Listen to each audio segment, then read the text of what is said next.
2 roky prakticky jste žila s tím, že máte zdravé dítě a pak zjistíte, že to není až tak.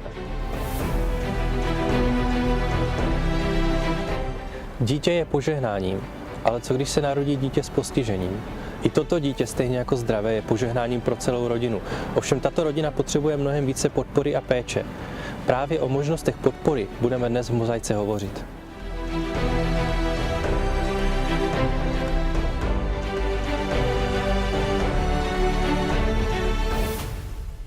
Jsme rádi, že dnes máme příležitost hovořit s vedoucím odboru sociálních věcí Krajského úřadu Moravskoslezského kraje s panem Danielem Rychlíkem. Dobrý den. Dobrý den. Jak je v současné době v našem kraji řešena podpora rodin s dětmi s postižením? Tak Moravskoslezský kraj dlouhodobě a systematicky rozvíjí celou škálu aktivit, zejména v oblasti sociálních služeb, kterými se snaží podporovat rodiny s dětmi, pokud mají nějaké zdravotně postižení, tak ještě o to více. A to tak, aby děti mohly žít ve svých rodinách, pokud je to nutné, pak s podporou odborníků, nemusí odcházet do žádných institucionálních péčí, jako tomu bylo v minulosti. Slezská diakonie poskytuje své služby rodinám s dětmi s postižením již řadu let. Viděli jsme, že potřeby rodin s dětmi s postižením se proměňují. Chtěli jsme na to reagovat vznikem více flexibilních služeb, které budou lépe a flexibilněji reagovat na to, co ty rodiny s dětmi potřebují. A proto jsme přistoupili před několika lety k transformaci stacionářů pro děti a vytvořili jsme síť ambulantních a terénních služeb, které rodinám s dětmi umožňují získat podporu, která je šitá takzvaně na míru. Období, kdy on měl asi 1,5 roku a my jsme ho vždycky s manželem ukladali. A Adamku krásně se vyspinkem, se na nás ani nepodíval, ale říkám, to je divné. Kolem těch 2 let začíná být jiný než ty ostatní děti. Začal být takový podrážděnější v různých situacích, vůbec nepoužíval oční kontakt. My už jsme měli docela problémy, co se týče neurologického a neurochirurgického problému už od narození, ale to, že se nevyvíjel úplně mentálně v pořádku, jsme si začali všímat hlavně kolem toho 1,5 roku, kdy jsme pozorovali stejně staré děti. Jaké jsou hlavní důrazy této podpory? Na co se kraj zaměřuje?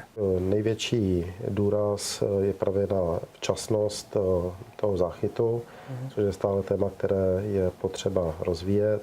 Zároveň ta terénní složka, tedy poskytnout pomoc, která je v přirozeném prostředí a čím jak nejvíc podporující vlastně tu své pomoc, tak aby děti byly tam, kde patří, tedy doma, u svých blízkých, v širší rodině, pokud to není možné, tak třeba v pěstounské péči, rozhodně ne v nějaké institucionální péči. A velmi důležitým prvkem, na který se snaží klást důraz a rozvíjet, vlastně propojovat systémy, je komplexnost péče, tak aby všichni aktéři, kteří mohou nějakým způsobem přispět, tak spíš než aby hledali důvody, proč něco nemohou, tak hledali způsoby, jak účinně pomoci. V rámci rozšiřování kapacity terénní podpory se nám podařilo rozvinout kapacity rané péče, které umožňují rodinám s dětmi, kterým se narodí dítě s vývojovými potížemi, aby získali adekvátní podporu, která jim umožní v té péči se stabilizovat, najít své pevné místo, najít informace, najít také konkrétní podporu v podobě poradce rané péče, který přichází do rodiny a provází celou tou situaci tak, aby to dokázali zvládnout. Já vlastně jsem na to upozornila paní doktorku dětskou, že se mi zdá, že Adamek je jiný. Řekla jsem jí, co dělá a co nedělá.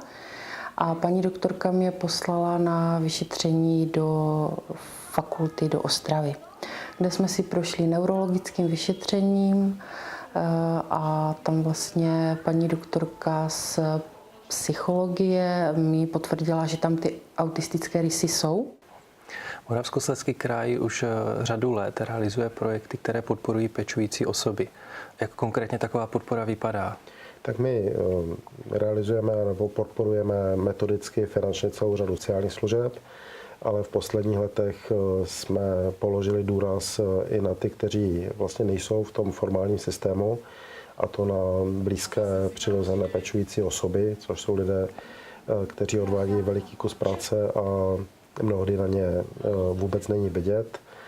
Pro ně jsme začali realizovat takové projekty, kterými se jednak jim snaží poskytnout možnost se setkat s lidmi, kteří mají obdobnou potíž nebo řeší stejné problémy, dovzdělávat je nebo na víkendových pobytech jim poskytnout i třeba kus nějakého osobního odpočinku a úlevy od náročné péče, kterou poskytují. Ve Slezské diakonii jsme před nějakým časem zahájili realizaci projektu, který se věnuje rozvoji terapeutické metody nebo terapeutického přístupu pro podporu dětí s autismem. Ta terapie se jmenuje OTA a je zaměřena na rozvoj interakcí dítěte s okolním světem. Pro dítě s autismem je toto velmi důležité a je to velmi specifické. Ve Slezské diakonii jsme moc vděční za to, že vlastně podpora této metody OTA mohla být zajištěna z grantových prostředků, takže je to pro rodiny poskytováno v rámci našich běžných aktivit zdarma. Děkuju Bohu, že něco takového je, protože si myslím, že tam, kde je dnes, by nebyl, kdyby jsme prostě nechodili tady i v kombinaci s ranou péčí a školkou, kde se opravdu všude věnují tomu Adamkovi. Si myslím, že by to nebylo tak, jak to je teď. Služby Lidie využíváme od synových 3 let, kdy už jsme věděli, že tam je nějaký náznak autismu. O té terapii, kde tady probíhají to OTA, tak jsem se dozvěděla na takové přednášce od paní Štrausové.